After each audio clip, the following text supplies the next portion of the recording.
추석 명절이 이번 주 안에 있는데 오늘 인사 한 번 더. 당신은 슈퍼문입니다. 한번 그렇게 한번 인사해 봅니다. 슈퍼문입니다. 네, 뭔 뜻인지 잘 몰라가지고 인사가 잘 안 되시는 모양인데, 네, 보름달이 대부분 크잖아요. 근데 슈퍼문, 네, 추석에는 달을 우리가 보게 되는데, 달덩이 같이 당신은 슈퍼문입니다. 그래요. 좋은 명절, 행복한 명절 보내시기를 바랍니다. 미국의 소설가인 토마스 울프라고 하는 작가가 있는데 그의 작품 가운데에 다시 갈 수 없는 고향이라고 하는 소설이 있습니다. 이 소설의 주인공은 어렸을 때 일찍이 고향을 떠나서 객지 생활을 하면서 모진 고생 끝에 크게 성공을 했습니다. 세상 말로 말하면 출세를 한 겁니다.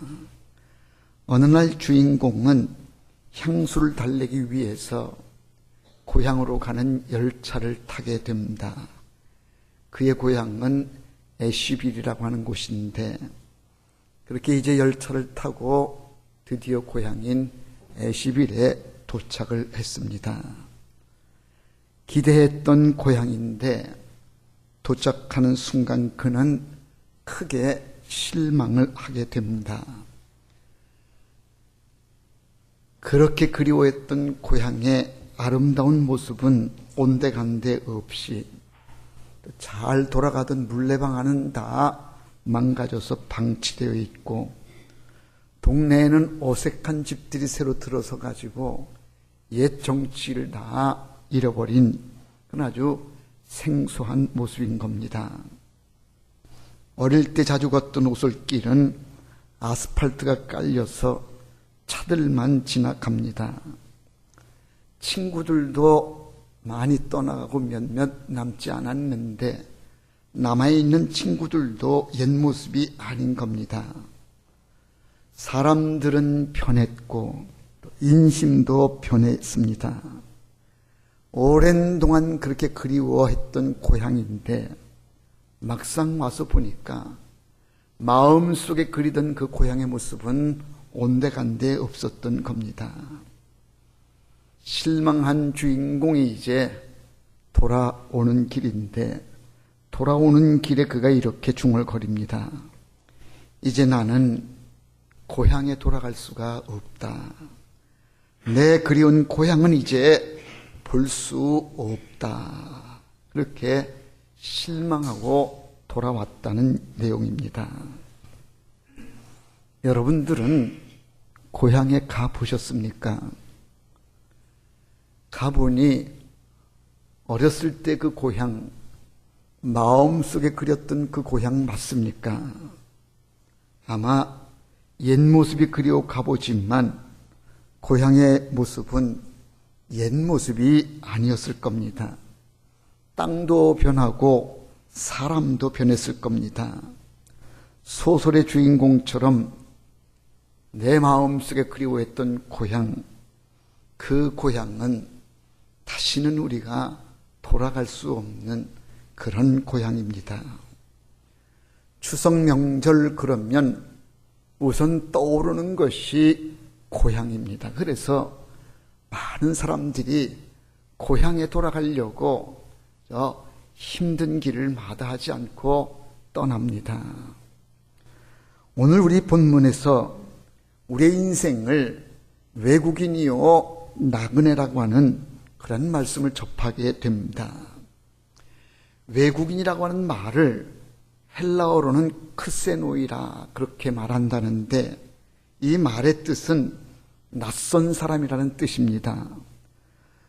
본국 사람들에게 볼 때에 이상하게 보이는 사람, 혹은 경멸의 대상으로 보이는 사람, 언어와 풍습과 생활이 다른, 양식이 다른 이질적으로 취급되는 사람, 이런 사람이 외국 사람입니다.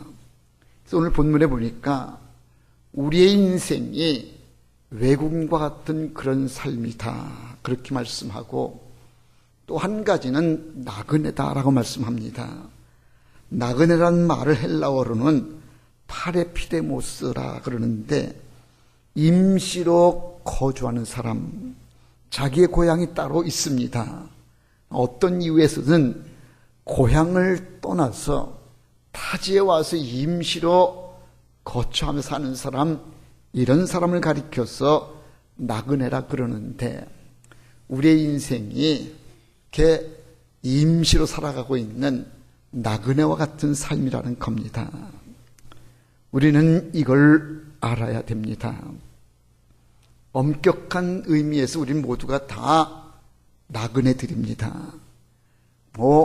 미국으로 혹은 캐나다로, 브라질로 이민을 가야만 나그네가 아니라 우리는 나그네라는 겁니다.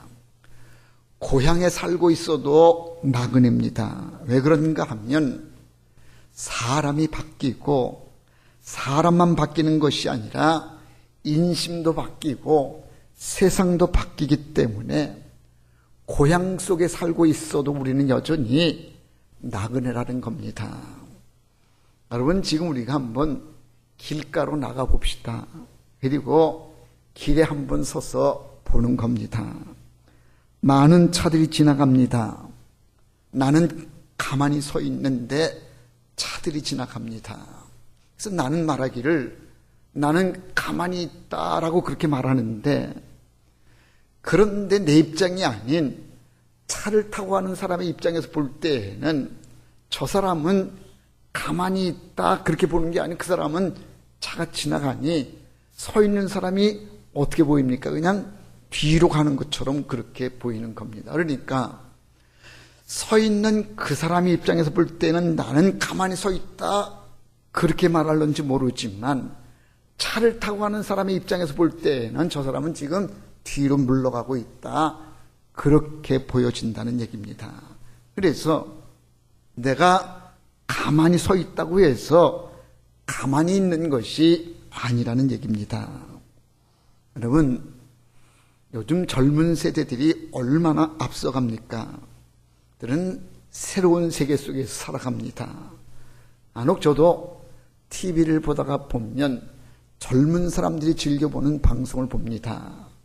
무슨 무한도전인지 그런 프로도 있고 1박 2일이라고 하는 프로그램도 있는데, 어떤 미션을 줘가지고 그 미션을 풀고 막 이리 뛰고 저리 뛰고 그러는데, 젊은 사람들은 그 프로그램을 보면서 막 재밌다고 막 깔깔거리면서 보는데, 도무지 나는 뭘 때문에 저렇게 뛰고 날리고 그러는지는 이해가 안 가는.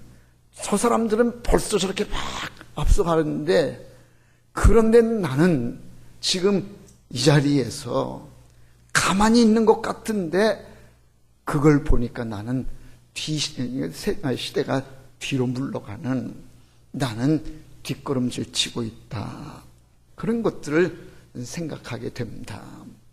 그래서 우리는 가만히 있는 것 같아도 가만히 있는 것이 아닌, 우리는 어디론가 가는 나그네라는 얘기입니다. 그래서 우리 인생은 가만히 있어도 나그네다. 길을 떠나가지고 어디 이렇게 다녀야 나그네가 아니라, 가만히 있어도 어떻게 다른 사람들이 가고 지나가고 하는 사이에 나는 거기에 떠밀려서 나도 그냥 나그네의 삶을 살고 있는 것이다. 태어난 고향에서 일생을 살아도 나그네고, 어느 사이에 우리는 이방인이 되고 맙니다. 우리는 이 점을 잊어서는 안 됩니다. 자, 그렇다고 하면 예수를 믿는 우리들의 진정한 고향은 어디냐? 어디에서 우리의 진정한 고향을 만날 수 있는가? 오늘 말씀은 하늘에 있다라고 말씀합니다. 본문 16절에 보니까 그들이 이제는 더 나은 본향을 사모하니 곧 하늘에 있는 것이라, 이러므로 하나님이 그들의 하나님이라 일컬음 받으심을 부끄러워하지 아니하시고 그들을 위하여 한 성을 예비하셨느니라. 그러니까 우리의 진정한 고향이 있는데 더 나은 본향이라 그랬습니다. 그러니까 이 땅에 있는 고향은 그저 우리 마음속에 있는 고향이지, 그 고향은 다시는 찾아갈 수 없는 그런 고향, 다 지나가는 고향이고, 우리의 마음속에 있는 진정한 고향이 있는데 그걸 성경은 본향이라고 그렇게 표현을 합니다.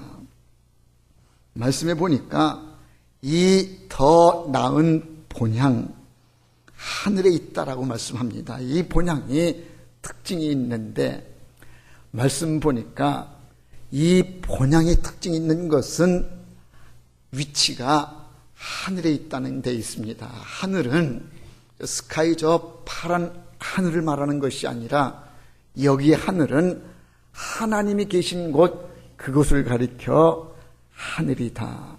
그러니까 이 우리의 본향은 어디에 있느냐? 하나님이 계시는 그 하늘에 본향이 있다. 그래서 이 본향이 특별한 거고요.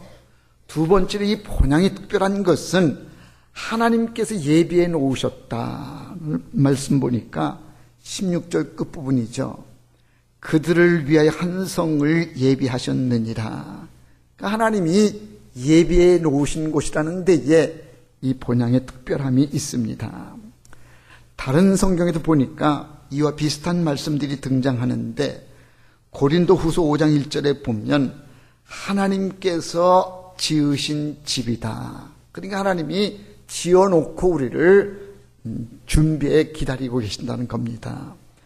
마태복음 25장 34절에도 보면 창세로부터 너희를 위하여 예비된 나라다라고 말씀합니다. 그래서 이 본향, 하나님 나라, 하나님께서 예배해 놓으신 이곳이 특별한 것은 하늘에 있기 때문이요, 하나님이 예배해 놓으신 곳이기 때문에 특별하다는 거고요. 세 번째는요, 이 본향은 세상 고향과 다르다는 겁니다. 이 세상 고향에는 슬픔도 있고 고통도 있고 외로움도 있고 절망이 있지만, 그러나 본향이 천국에는 눈물이 없다. 요한계시록 22장에 보면 그렇게 소개되고 있습니다. 그곳에는 더 이상의 사망이 없고 애통하는 것이나 곡하는 것이나 아픈 것이 다시는 있지 않는 곳, 그곳이 바로 본향입니다. 그러므로 우리의 진정한 고향은 이 땅에 있는 것이 아니고 하늘에 있는 줄로 믿습니다. 변해가는 것이 이 땅의 고향이라면 우리의 진정한 본향은 영원히 변치 않는 천국에 있는 하나님 나라가 우리의 고향인 겁니다. 우리는 하나님 나라로 돌아갈 사람들입니다. 그러므로 우리는 하나님의 백성이요, 추석 명절을 맞이해서 우리가 육신의 고향을 찾아가면 우리의 본향이 있다고 하는 이 하나님 나라를 겸해서 우리는 기억해야 됩니다. 본향을 향한 우리가 꼭 알아야 될 것이 있는데, 그게 뭔가 하면 첫 번째가 우리는 나그네라는 겁니다. 다시 우리 13절 말씀 보면요, 이 사람들은 다 믿음을 따라 죽었으며 약속을 받지 못하였으되 그것들을 멀리서 보고 환영하며 또 땅에서는 외국인과 나그네임을 증언하였으니, 그러니까 외국인이요 나그네라는 거예요. 우리는 이걸 알아야 되고 이걸 인정해야 됩니다. 나그네는 어떤 것인가? 잠시 머물다가 떠나는 것이 나그네입니다. 그러니까 이 땅 위에 우리의 삶은 여기가 영원한 것이 아니라 우리는 잠시 이 땅 위의 삶을 살다가 이제는 우리는 아버지가 계신 본향으로 우리는 돌아갈 사람들, 그래서 우리는 나그네인 겁니다. 옛날 얘기에 이런 이야기가 있습니다. 한 과객이 어느 동네를 지나가다가 날이 저물었습니다. 그 동네에서 제일 큰 기와집을 찾아가 가지고 이 지나가는 과객이 이리 오너라 하고 주인장을 부릅니다. 문을 두드려 주인을 만나서 내가 지나가는 과객인데 당신 집에서 하루 묵어갔으면 하오 하고 주인장이 얘기를 합니다. 그러자 이 집 주인이 말합니다. 우리 집은 여관이 아닙니다. 즉 길 건너에 주막집이 있으니 거기 가서 쉬십시오 하고 이야기를 합니다. 그런데 이 지나가는 과객이 조금 철학적인 그런 과객이었는지 그대로 물러서지 않고 주인에게 묻습니다. 당신네는 이 집에서 몇 년이나 사셨소? 그랬더니 집주인이 아주 오래 살았습니다. 16대에 걸쳐서 지금 살고 있습니다. 라고 그렇게 대답을 합니다. 이 지나가는 과객이 그렇습니까? 그렇다면 그 전 사람들은 다 어디를 갔소? 하고 묻습니다. 그랬더니 집주인이 다 돌아가셨죠. 대답을 하니까 이 지나가는 과객이 그렇다면 어차피 이 집은 누구든지 왔다가 머물다가 가는 집이군요. 그러면 당신도 이 집주인이긴 하지만 이제는 여기 있다가 떠날 거 아니요. 나도 이 집에 좀 있다가 좀 떠납시다. 그렇게 얘기를 했더니 집주인이 그 말이 많거든. 그래서 그 집에서 머물다 갔다는 얘기입니다. 여러분, 이 얘기가 주는 아주 중요한 교훈이 있어요. 내가 살고 있는 집이 내 집이 아니, 이거는 이렇게 보면 머물다가 떠나는 내 집도 여관이나 마찬가지다. 그리고 내가 과객에 지나지 않는 겁니다. 그런데도 불구하고 우리는 마치 여기가 영원히 살 것처럼 그렇게 살다가 보니까 그래서 우리는 본향을 생각하지를 못하는, 나그네임을 생각지 못하는 그런 삶을 사는 것이라는 얘기입니다. 이 땅에 우리가 천년만년 살 것이 아닙니다. 우리는 다 지나가는 과객입니다. 언젠가는 우리는 다 이 땅을 떠날 겁니다. 인생은 나그네요 지나가는 길손입니다. 사람뿐만 아니라 명예도 물질도 다 지나갑니다. 어느 가수가 불렀던 인생은 나그네길, 어디서 왔다가 어디로 가는지 참 그 노랫말이 은혜가 되는데, 세상 노래인데도 불구하고 많은 사람들이 즐겨 부르는 하수생이라고 하는 노래인데, 그 노래가 인생은 나그네길이라고 하는 얘기는 맞는데 그 다음 가사가 마음에 안 들어. 우리 신앙적인 입장에서 보면 이해가, 어디서 왔다가 어디로 가는지 모른다는 이게 노랫말이 그렇게 돼 있는데, 우리는 어디서 왔다가 어디로 가는지를 아는 사람. 세상 사람들은 인생은 하숙생이라 어디서 왔다가 어디로 가는지를 모르는데 우리는 어디서 왔다가 어디로 가는지를 아는, 인생은 나그네라는 얘기입니다. 세상은 바뀌고요, 우리는 지나가는 길손입니다. 요사이는 사람 바뀌는 것을 자주 봅니다. 정권이 바뀌다가 보니까 지난번에는 보수가 정권을 잡고 이제는 진보 세력들이 이제 정권을 잡다가 보니까, 그러니까 지금 잡혀 들어가는 사람들이 많고 옛날 것 들춰내가지고 뭐 잘못됐다 지금 이러는데, 여러분 지나가는 겁니다. 또 이번 정권도 이러다가 다음 정권이 들었으면 또 들춰내고 또 그러면 권력이라고 하는 것도 다 지나가는 건데 우리는 그걸 생각지를 못합니다. 권자에 올랐다 축하할 것도 좋아할 것도 아니고 그 권자가 영원한 것이 아닙니다. 떨어졌다 그래가지고 슬퍼할 것도 아닙니다. 지나갑니다. 이제 얼마 있으면 대학 입시가 이제 한창 진행될 텐데, 합격하면 합격했다고 막 펄쩍펄쩍 뛰고 좋아하고, 떨어지면 뭐 인생 다 끝난 것처럼 좌절하고 절망하는데 그것도 다 지나갑니다. 인생은 나그네요 지나가는 길손인 것을 우리는 부정해서는 안 됩니다. 그래서 우리는 천국을 사모해야 됩니다. 얼마 전 미국의 한 여론조사기관이 미국인들을 대상으로 조사를 했어요. 그 질문 가운데에 하나가 천국과 지옥이 있는 것을 믿습니까? 그랬더니 몇 명이나 있다고 믿었느냐? 약 80%가 천국과 지옥이 있는 것을 믿습니다. 그렇게 대답을 했다고 합니다. 근데 문제는 천국과 지옥이 있다는 걸 믿는데도 불구하고 그 천국을 사모하지 않더라는 얘기입니다.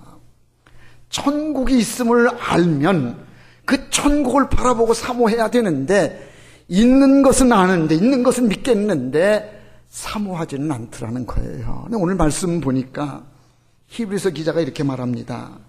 그들이 이제는 더 나은 본향을 사모하니 곧 하늘에 있는 것이라 더 나은 본향을 사모하니 그랬어요. 본향이 있음을 믿고 알면 그 본향을 사모해야 된다는 겁니다. 우리는 돌아가야 할 고향이 있음을 알아야 합니다. 떠나온 고향이 아니고 내가 태어난 고향도 아니고 더 나은 본향입니다. 나온 바 본향을 생각했더라면 돌아갈 기회가 있었으려니 오늘 말씀 보니까 15절에 더 나은 본향을 사모해야 된다. 그걸 알아야 된다고 말씀합니다.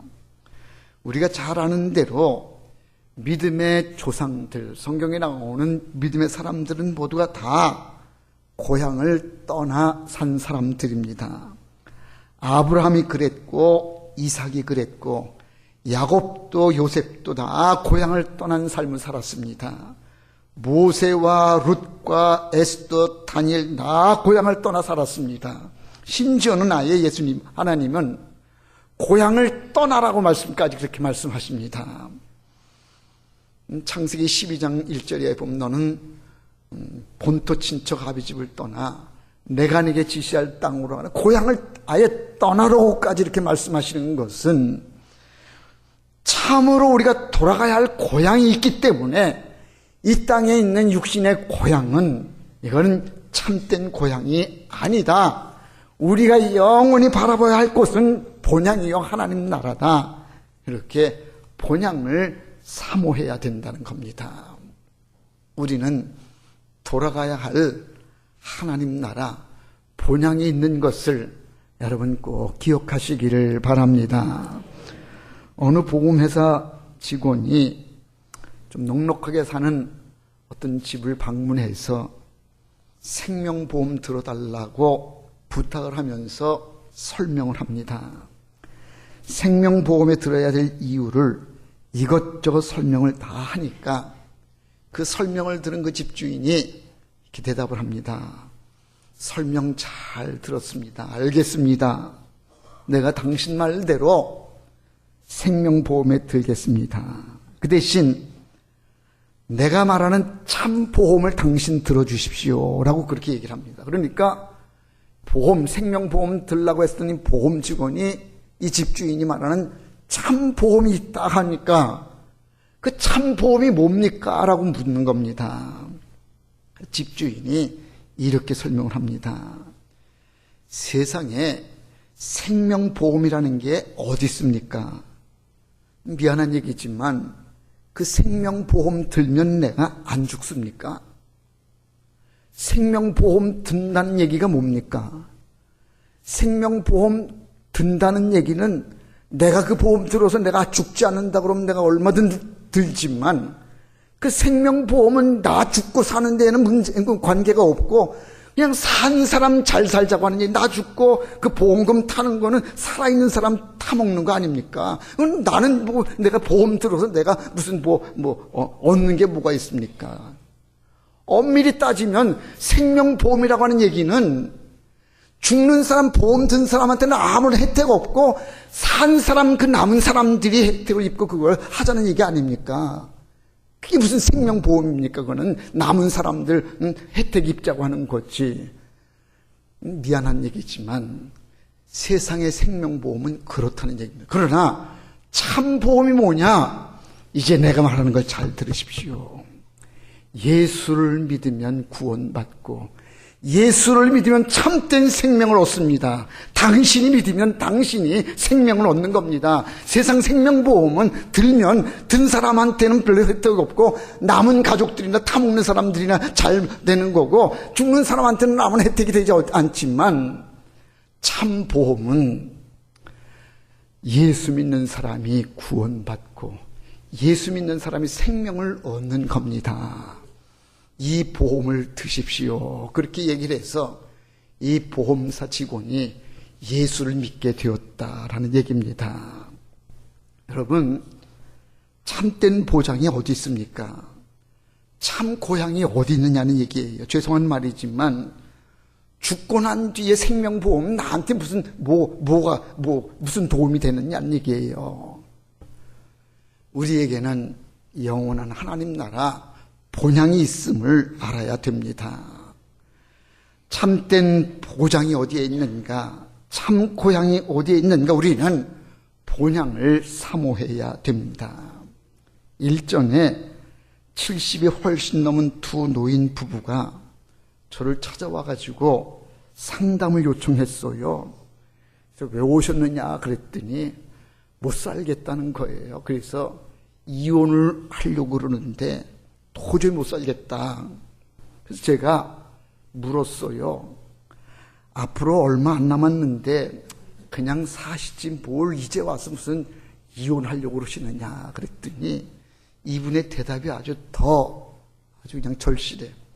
얼마 남지 않은 삶이지만 이 삶이라도 좀 제대로 살다 가고 싶어서 그래서 이혼하려고 그런다는 거예요. 그렇게 말하니 제가 그럼 어쩔 수 없네요. 이혼하셔야 되겠네요. 그런데 한 가지 제가 물어볼게요 하고는 그 할머니한테 먼저 물어봤어요. 할머니, 당신 남편이 한 달밖에 못 살고 세상을 떠나신다 그러면 그래도 이혼하시겠습니까? 그랬더니 이분 대답이 아이고 한 달 정도면 여지껏 참고 살아왔는데 한 달 정도는 그냥 살죠. 그런 거예요. 그래서 이번에는 그 할아버지한테 물었어요. 할아버지, 그렇게 미워하는 할머니 한 달밖에 못 산다시는데 그래도 이혼하시겠습니까? 그랬더니 이 할아버지도 한 달 정도는 여지껏 그렇게 살아왔는데 한 달은 내가 살죠. 그래요. 그러면 이제 70이 넘으셨으니 얼마를 더 살런지 우리 모르지 않습니까? 한 달을 더 살런지 며칠 더 살런지 모르니 그냥 사시면 어떻겠소? 그랬더니 그 말이 맞네요. 그래가지고는 두 분이 가서 지금도 잘 살고 계신다는 얘기요. 왜 우리가 용납하지 못하고 미워하고 갈등을 벌이느냐? 영원히 살 것처럼 생각하기 때문에. 한 달 살다가 갈 것 같다고 하면은요, 그러면 그렇게 미워할 것도 무슨 갈등을 벌일 것도 없는데, 이 땅의 삶이 무슨 영원할 것처럼 여기서 천년만년 살 것처럼 그런 생각을 가지니까 사네 못 사네 그런 것이 아닌가. 오늘 말씀은 우리에게 본향이 있다고 말씀합니다. 하나님이 예비해 두신 곳이다. 요한복음 14장 2절이야 3절에 보니까 내가 너희를 위하여 처소를 예비하러 가노니 그랬을. 나 있는 곳에 너희도 있게 하리라. 주님이 예비해 놓으셨다. 그리고 이제는 우리도 거기로 오라고 하시고 내가 너와 함께 할 것이다. 그렇게 우리에게는 본향이 있어요. 이 땅의 삶은 잠시 잠깐 살다가 지나가는 길손이요, 나그네의 삶이기 때문에 여기에 우리가 막 영원히 살 것처럼 천년만년 살 것처럼 그렇게 욕심을 부릴 것도 집착을 부릴 것도 없다는 얘기예요. 여기는 진정한 고향이 아닙니다. 더 나은 본향을 사모해야 할 줄로 믿습니다. 어느 글에 보니까 우리의 인생은 이제 나이에 따라 점점 평준화되어 간다라고 하는 그런 글을 봤어요. 그 글의 내용이 이래요. 40대가 되면 외모가 평준화된대요. 20대, 30대는 찍어 바르고 뭐 모양 내고 그러면 효과가 나는데 40대가 가지고는 막 찍어 바르고 막 그래 봤자 거기래요. 그래서 40대에는 외모가 평준화된다. 50대에는 지식이 평준화된대요. 좀 더 배운 건 뭐고 또 덜 배운 건 뭐냐, 한자 더 아는 거 모르는 거, 이게 이제 50대 지나가면요, 뭐 어느 대학 나오고 얼마나 똑똑했냐, 얼마나 배웠냐, 그게 다 거기돼. 50대가 되면 잘난 것도 뭐 더 많이 배운 것도 다 거기서 그렇다는 거고요. 60대가 되면요, 가진 자 못 가진 자 재산의 평준화가 이루어진대요. 가진 사람은 이거 그냥 움켜쥐느라고 못 쓰고, 없는 사람은 없어서 못 쓰고, 그래가지고 60대가 되면 가진 사람이나 못 가진 사람은 니나 내나 다 그냥 거기래. 응? 그러니까 뭐 가졌다고 뭐 티낼 것도 잘난 것도 없고, 그냥 60대가 되면 이 재산 가진 것에 대한 평준화가 이루어지고요. 70대가 되면 건강의 평준화가 이루어진대요. 건강해봐야, 골골해봐야 다 그 70대에는 거기래. 병원에 한 번 가느냐, 두 번 가느냐, 그 차이지, 다 그냥 골골해. 그냥 70대가 되면요, 건강에 평준화가 이루어진다는 거예요. 그럼 80대는 살아있나 죽어있나 다 평준화가 된다면, 살아있는 거나 뭐 죽은 거나 다 거기라는 거예요, 다. 그냥 이게 무슨 얘기냐, 이게는 다 인생은 지나가는 거라는 게 나그네 지나가는 거예요. 그런데 이걸 모르고 여기에 집착을 하니까 조금 더 가지려고 그러고 좀 더 뭐 자기를 내세우려고 그러고 막 이러다가 보니까 삶이 이게 메말라지는 거고 행복이 떠나가는 거예요. 이 땅 여기가 우리의 고향이 아닙니다. 우리의 본향은 하나님 나라입니다. 잘난 것도 못난 것도 가진 것도 못 가진 것도 다 지나가요. 배운 것도 못 배운 것도 다 지나갑니다. 가졌다고 영원히 누리는 것도 아니고요. 명예고 권세고 지금 들고 날고 하자면 이것도 다 지나가는 거예요. 나는 가만히 있는 것 같아도 세상이 변해가고 흘러가기 때문에 나는 나그네인 겁니다. 이제 우리의 소망이 어디에 있습니까? 영원한 하나님 나라, 거기가 우리의 유일한 본향이요, 거기가 우리가 돌아가야 할 고향입니다. 여러분, 너무 집착하지 마십시오. 특별히 이번 추석 명절 보낼 때에는 통 크게 나는 본향이 있다, 나는 하나님 나라 가는 사람이다, 통을 좀 크게 가지시고요. 가족들 모였을 때에 뭐 잘났네, 뭐 어쨌네, 뭐 좀 주세요, 뭐 어쩌저쩌고 그러면 나 열고, 그래 줄게. 나는 본향이 가는 나그네인데 뭐 지나가는 길손인데 달라 그러면 주고요, 용서해달라 그러면 다 용서해주고요, 푸는 거예요. 그래야 추석 명절이 명절다운 명절이 되지. 명절을 갖다가 너무 강팍하게 집착하면 우리가 보내니까 명절 끝에 가족 간에 갈등 생기고 뭐 재산 다툼하고 사내 못 사내 그러고 이런 일들이 벌어지는 거예요. 더 나은 본향, 하나님 나라 향해 가는 여러분 되시기를 주의 이름으로 축원합니다. 기도합시다. 사랑 많으신 아버지 하나님, 우리는 하늘나라 백성이요 그 나라 가는 겁니다. 그 나라를 바라보며 은혜의 삶이 되게 해 주옵소서. 너그러운 삶이 되게 해 주시고 용납해 주는 삶이 되게 해 주옵소서. 이번 추석 명절에는 이러니 저러니 묵은 것 갖고 싸우지 않게 해 주시고, 이러니 저러니 서운하다고 그러지 않게 해 주시고, 하나님 나라 백성으로의 너그럽고 통큰 모습, 본향을 바라보는 삶이 되게 하여 주시옵소서. 예수님의 이름으로 기도하옵나이다. 아멘.